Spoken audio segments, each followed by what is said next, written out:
കുറേ കാലമായിട്ട് നമ്മളെ കൊതിപ്പിക്കുന്ന ഒരു കടയായിട്ട് ശ്രീധരേട്ടൻ്റെ പുട്ടുകട.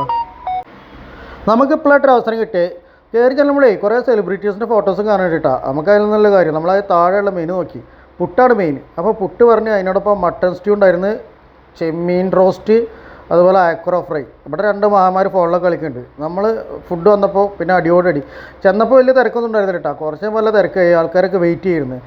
എനിക്ക് കൂടുതൽ ഇഷ്ടമായത് മട്ടനാട്ടോ. മട്ടൻ നല്ല പെപ്പറൊക്കെ ഇട്ടിട്ട് നല്ല അടിപൊളിയായിരുന്നു. അതുപോലെ തന്നെ ചെമ്മീനും ഒരു രക്ഷ ഉണ്ടായിരുന്നില്ല. ആക്രോ തന്നെ ഒരു നോർമൽ ആവറേജ് നമ്മൾ വീട്ടിലൊക്കെ ഉണ്ടാക്കുന്ന പോലത്തെ ഒരു സംഭവം. പക്ഷേ ചെമ്മീൻ റോസ്റ്റിൻ്റെ ഗ്രേവി അതൊരു പൊളിയായിരുന്നു. അതുപോലെ നമ്മുടെ മട്ടൺ സ്റ്റ്യൂ അവനാണ് താരം. എന്തായാലും ചെമ്മീനും മട്ടനും അയക്കറൊക്കെ കൂട്ടിയിട്ട് ഞങ്ങൾ പുട്ട് തന്നെ പറഞ്ഞത്. പുട്ടും ഉപ്പുമാവൊക്കെ ഉണ്ടായിരുന്നു. ഫുഡ് നല്ല ടേസ്റ്റൊക്കെ ഉണ്ടായിരുന്നു. അപ്പോൾ നമ്മളിപ്പോൾ രാമനാട്ടുകര ബൈപ്പാസ് വഴി കണ്ണൂർക്കൊക്കെ വെച്ച് പിടിക്കുന്ന ആൾക്കാർക്ക് ഇവിടെ വന്ന് കഴിക്കാനുള്ള അത്ര മുതലൊന്നുമില്ല. ഈ കോഴിക്കോട് ഭാഗത്ത് മാങ്കാവ് സൈഡിലൊക്കെ ഉള്ളവർക്ക് പോയി കഴിക്കാൻ പറ്റിയൊരു സ്പോട്ട് തന്നെ കേട്ടോ. അപ്പോൾ ഈ വഴി വരുന്നവർ മറക്കണ്ട ശ്രീധരേട്ടൻ്റെ പുട്ടുകട.